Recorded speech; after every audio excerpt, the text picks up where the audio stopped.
Operation પછી અમુક પ્રકારની કસરતો કરવી પણ એટલી જ જરૂરી છે. કસરતો હું એમ નહીં કહું કે આપણે વજન ઘટાડવા માટે જરૂરિયાત છે, કારણ કે વજન ઘટાડવા માટે તો આપણે ઓલરેડી ઓપરેશન કરેલું છે. પરંતુ એક્સરસાઇઝ આપણે બોડીને ટોનિંગ અપ કરવા માટે કરીએ છીએ. બીજા નંબરમાં જ્યારે આપણું વેઇટ લોસ થાય છે ત્યારે આપણે જોઈએ છીએ કે આપણું ખાલી ચરબીનું પ્રમાણ ઘટવું જોઈએ, મસલ્સમાંથી ને વજન ન ઘટવું જોઈએ. એના માટે અમે તમને કહીએ છીએ કે તમારે એક્સરસાઇઝ કરવી જરૂરી છે. અને ત્રીજા નંબરની અંદર આપણું એકવાર વેઇટ લોસ થઈ જાય છે પછી એ વેઇટને આપણે આજીવન સુધી મેન્ટેન રાખવાનું છે.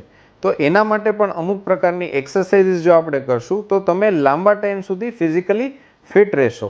એટલે આ બધી વસ્તુઓ માટે તમારે એક્સરસાઇઝ કરવી જરૂરી હોય છે. ઓપરેશન પછી પહેલા મહિનાની અંદર અમે તમને નોર્મલ રૂટીન વોકિંગની એક્સરસાઇઝીસ કરવાનું કહેતા હોય છીએ. બીજા મહિનાની અંદર થોડી ઘણી લાઇટ એક્સરસાઇઝીસ અમે તમને શીખવાડતા હોઈએ છીએ. અને એના પછી ત્રીજા મહિના ઓનવર્ડ્સ આપણે થોડી ઘણી વેઇટવાળી એક્સરસાઇઝીસ બધી સ્ટાર્ટ કરતા હોઈએ છીએ. અને તમારે આજીવન માટે કોઈ પણ પ્રકારના જિમમાં જવું જરૂરી નથી. કોઈ પણ પ્રકારની કોઈ એવી એક્સરસાઇઝ નથી કે આપણે ખાલી આ જ એક્સરસાઇઝ કરવી. તમને જે પણ ગમતી હોય એક્સરસાઇઝ, કોઈને સ્વિમિંગ ગમતું હોય, કોઈને સાયકલિંગ ગમતું હોય, કોઈને ક્રિકેટ રમવું ગમતું હોય, કોઈને ડાન્સ કરવો ગમતો હોય, તો તમને જે પણ પ્રકારની કોઈ પણ ફિઝિકલ એક્ટિવિટી ગમતી હોય એ બધી જ એક્ટિવિટી તમને કરવાની છૂટ છે. અને એ એક્ટિવિટી તમારે લાંબા ટાઈમ સુધી, આજીવન સુધી તમારે કન્ટિન્યુ રાખવી જોઈએ.